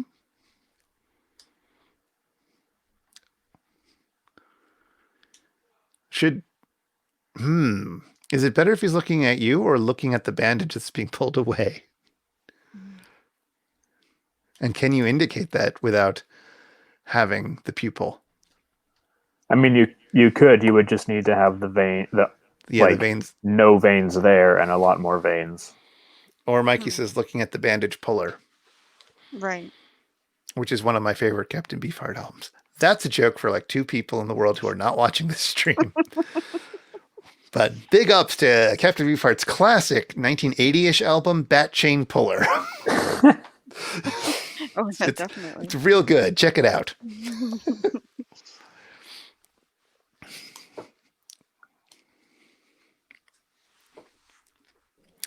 I'm going to hold off on trying to solve my problem with letter 4 for a bit. Oh, really?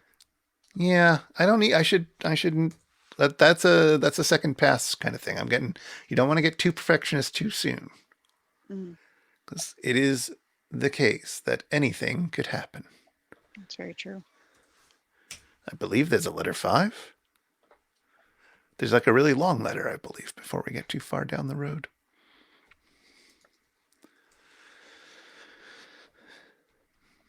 Oh, I'm wrong. It's chapter 1 time. Oh. Wait, how does this end? So the letters end. Yeah, if that's the last letter, it doesn't look so bad. There may be something that can be done with it.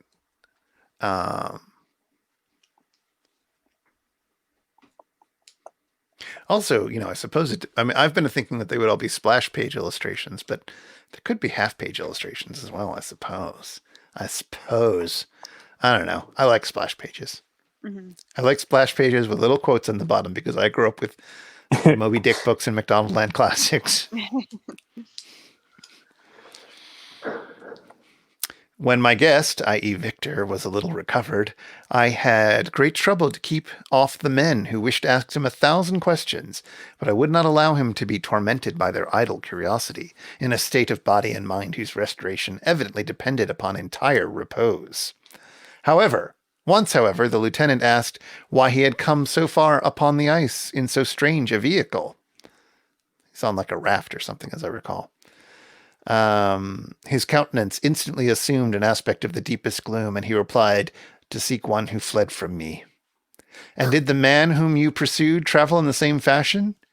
Yes. Then I fancy we have seen him, for the day before we picked you up, we saw some dogs drawing a sledge with a man in it across the eyes. This aroused the stranger's attention, and he asked a multitude of questions concerning the route which the demon, as he called him, had pursued. Soon after, when he was alone with me, he said, I have doubtless excited your curiosity, as well as that of these good people. but you are too considerate to make inquiries. Certainly. It would indeed be very impertinent and inhuman in me to trouble you with any inquisitiveness of mine.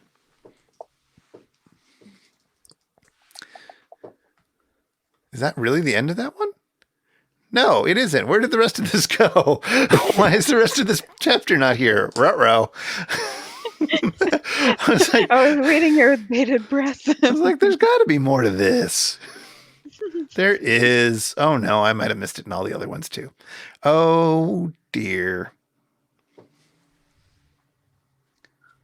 Hold on. What's going on? You think there's an actual chance that what you've been putting on isn't the full thing? No, it is. It totally is. I just hadn't noticed that this one, I was like, there is a long one. Why isn't it? It didn't spill out like it's supposed to onto the rest of the page. Anyway, I've got it all sorted now. Beautiful. So it goes on. And yet you rescued me from a strange and perilous situation. You have benevolently restored me to life.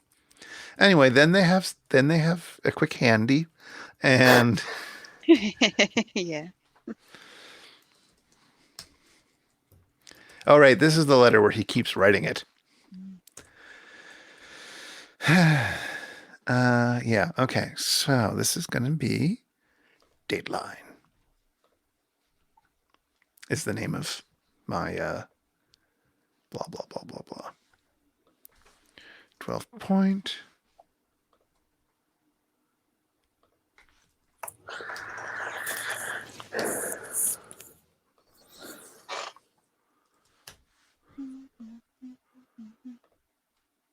Oh, no, that should be.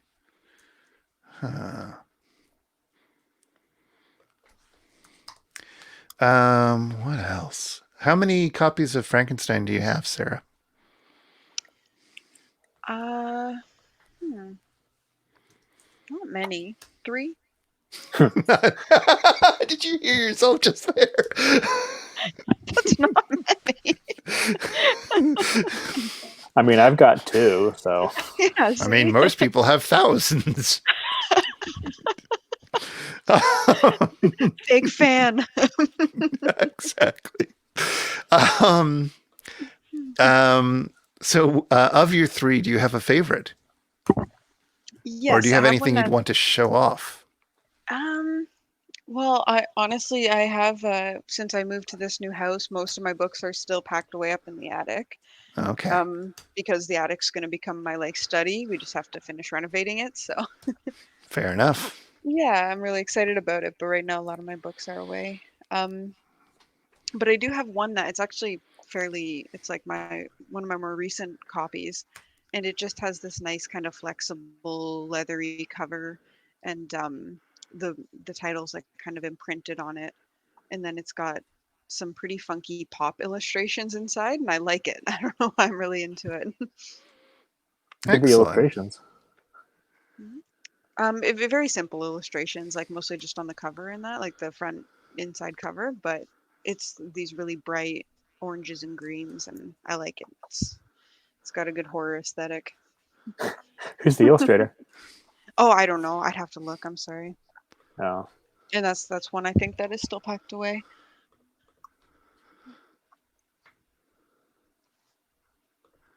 Do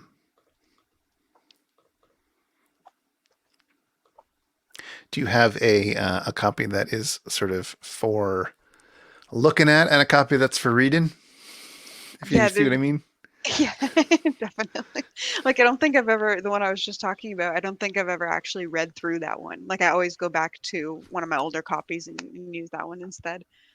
I have one on my nightstand right now because it's an October read, but it's not very fancy. Just does the trick. It has the words in it. So you have been reading it? Oh, yeah. Of late? I have, but this year I've actually been, I try to read it every year, but that doesn't always happen. This year I've been really distracted because I started at the library here again, so I've taken out like 30 books. Right. And, working at the library is so dangerous. Every time you check in something, you're like, oh, this is coming home with me. Next time. Nadia signing off. Lagerstatten. I was just saying goodbye and saying nice hatching. Oh, thank you. We've only got about 15 minutes left. Hopefully people can do it. But if you have to leave, that's fine too, of course. So, Jared, is this something you'll keep working on off stream, or is it a stream thing only? Or is Good. that a bad question? In theory, In theory, stream only, but not in practice? no, the opposite. In theory, Oh, there might be stuff that is not so exciting for the stream that might get worked on at some point. I see. Okay. Yeah.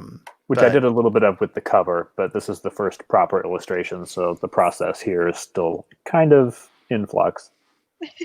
I mean, I think one of the nice things about art streams is that they don't have to be exciting at all. You just zone out with it, right? Yeah. I watched a guy make pancake art for 3 hours the other day while I was doing my felting. Nice. Did he make any particularly good pancakes? Yeah, he was just taking suggestions. He ended up making something. He ended up, what was it? Howl's Moving Castle Oh, pancake and the pancake, yes. the pancake and a Magic the Gathering card. Wow. It was an Eldrazi.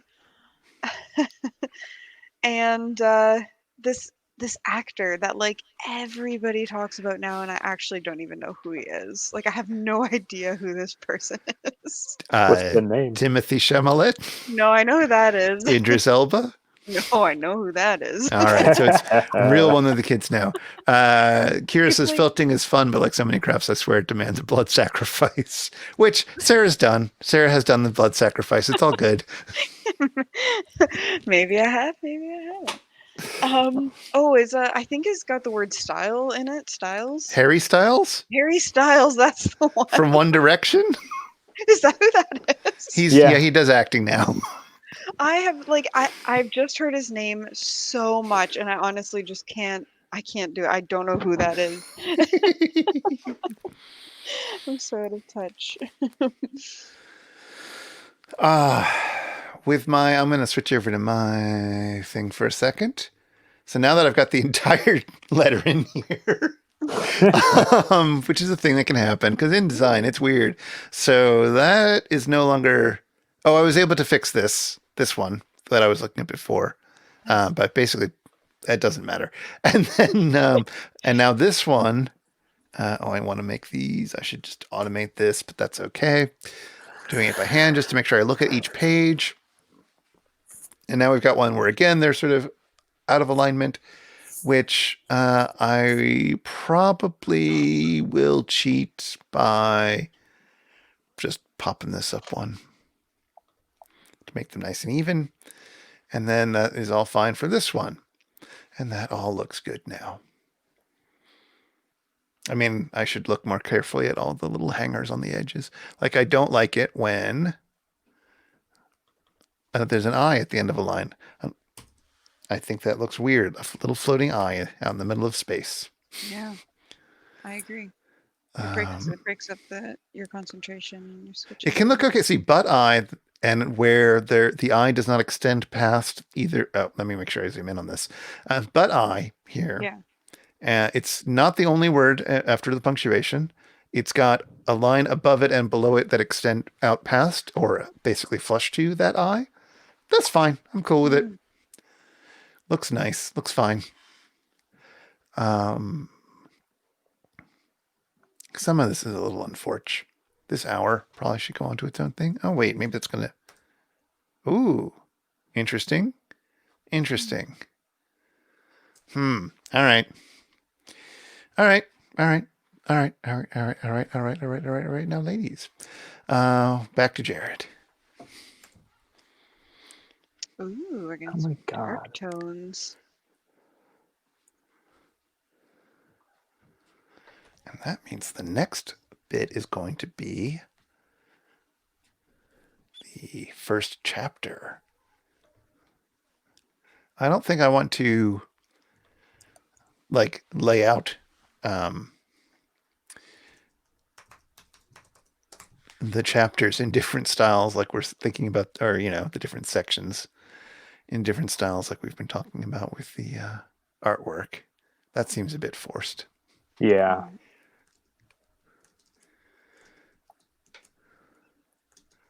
Where's the text? This is letter 4. Chapter 1. I am by birth a Genovese.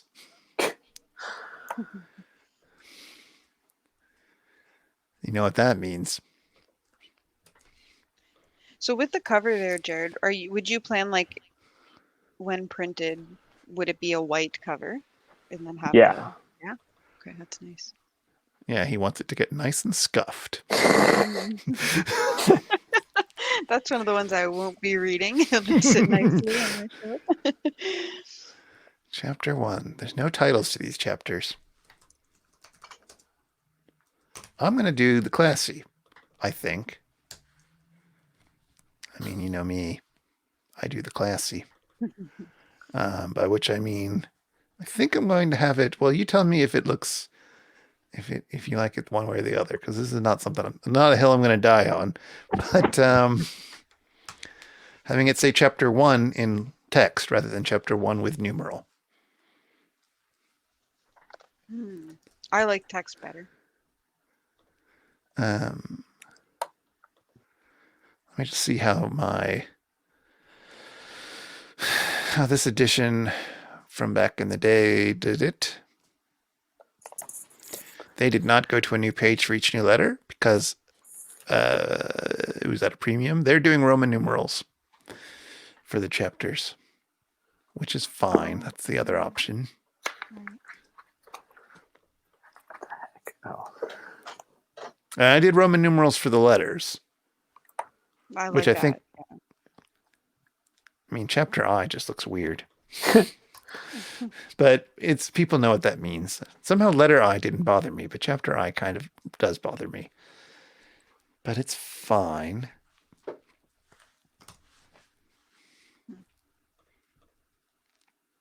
Well, either way, we can decide on that. Let's see how this is going along. It's getting darker.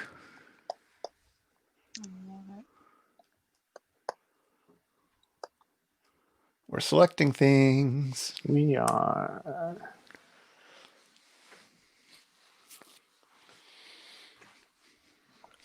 I'm just trying some stuff. My father loved Beaufort with the truest friendship. I don't know why that's so funny. Maybe it's the name Beaufort. I don't know. Just sounds Sure, like a Muppet. I'm sure it's Beaufort or something, but still. A Muppet. Now, I set it up so that we should have been able to hear if anybody. No, okay. Nobody has thrown bits at us today. That's fine.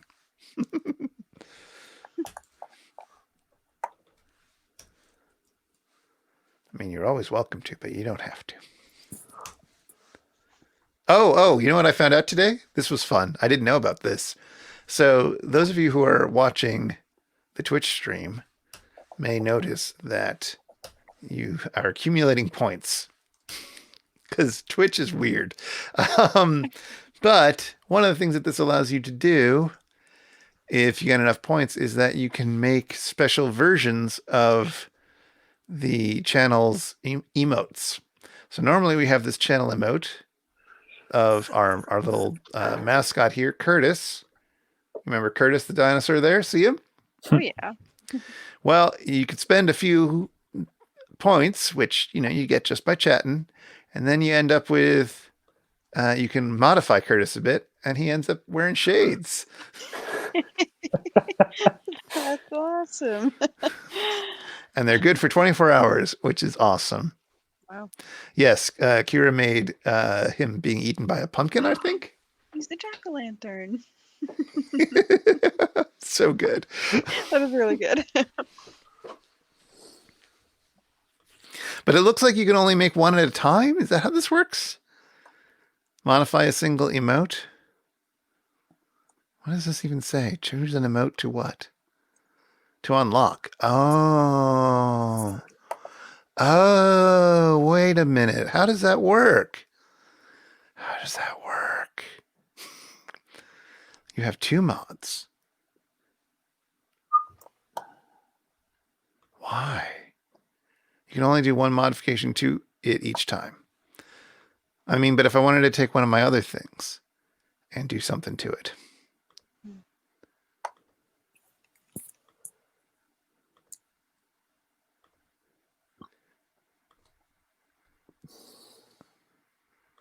Like, there we go. The little queen bee wearing a witch's hat. Oh, it's me. There you go. So cool. I'm totally excited by this. I love it when it turns out that there's a whole feature set in Twitch that I would never have even guessed could That's really possibly cute. be there.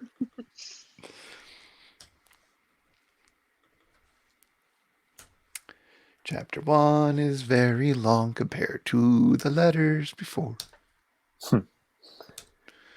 When I was about 15 years old, we had retired to our house near Bellerive, where we witnessed a most violent and terrible thunderstorm.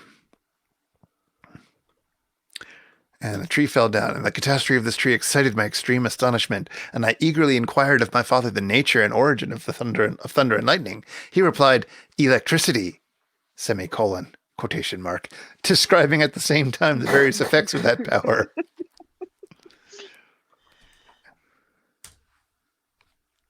Well, that could be an image, the tree getting hit by lightning.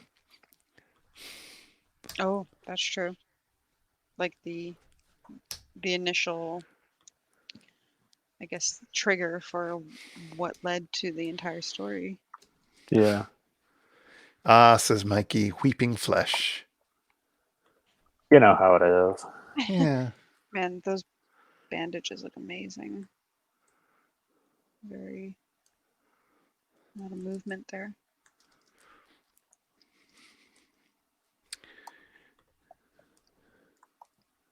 Because we were talking about, what things I thought would look cool, but what have you guys discussed moving forward with? Like what images? You've heard everything we've discussed at this point. Okay.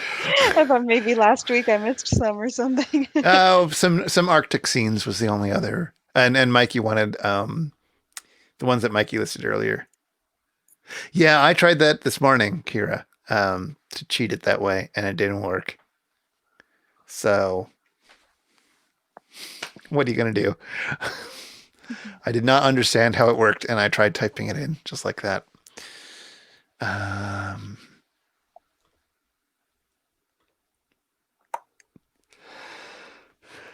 So, compare. And even maybe, do you like drawing like structures in that, Jared, or do you prefer human shapes, organic shapes? Oh, I like drawing pretty much anything. Really? So like, the cabin with like the wood pile out front and the light from inside, like you wouldn't mind drawing some like a scene like that? I would not mind. So long, Kira. We are, in fact, just about to wrap up. So why don't we get the wide shot of it? Oh, look at that. It's come so far. Oh, it really has. That's insane that you could do that so fast. Are we going to be able to see a little reflection of Victor in his eye? I thought about that. I haven't firmly decided against it, but it seemed like it would be a little busy right there in the middle. What if it were only in the sort of... Yeah, it probably would be, but what if it were only on that sort of water drop shiny shape? And like distorted like it was some sort of Escher thing? Why don't you just draw something in a hyperbolic curve for a bit? Huh? Yeah, why not? live before God and the internet.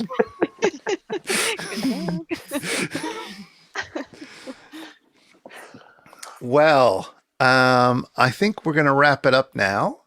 That's where we are with that.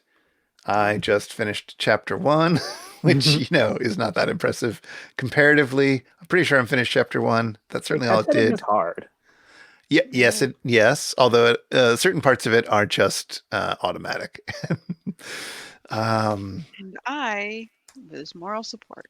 You were a lovely guest. Thank you for coming on and chatting with us. No problem. Thanks It for was asking. great. It meant that I could do other things sometimes. Booking is so awesome. Yeah, well, we might have you back before we're done all this. I don't know how many more. I mean, this could take a year. Yeah, Who that's knows? true. We have set no structures except we're going to do this every week until we're not. Oh, and we've got one more special visitor. Drawing for every chapter. Bestie. Yay. So, Wait, how many chapters are there? a lot.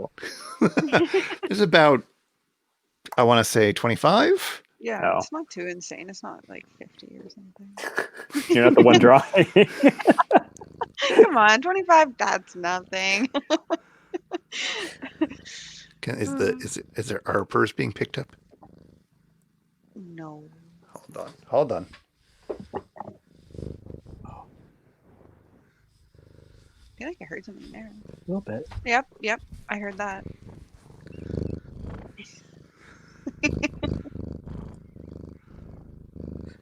That's so comforting, right. even through headphone. So from all of us to all of you, have a happy and safe Halloween. Get spooky if you like to be spooky. Watch a spooky movie. And listen to Sarah's podcast if you like a spooky movie. Listen to a part of our Scare-itage over at megaphonic.fm/scare. New one coming soon. Ooh, it's going to be a Franco-Canadian one with Donald Pleasance. Exactly. Liliane Song or something like that. And watch our spooky dating sim tomorrow. Oh, yeah. I'll be here doing spooky crosswords in the morning. And then tomorrow night at 8 o'clock, we'll all be hanging around playing Monster Prom. Woo! And that'll be it. So, so once again, we still don't have any theme music yet, but goodbye.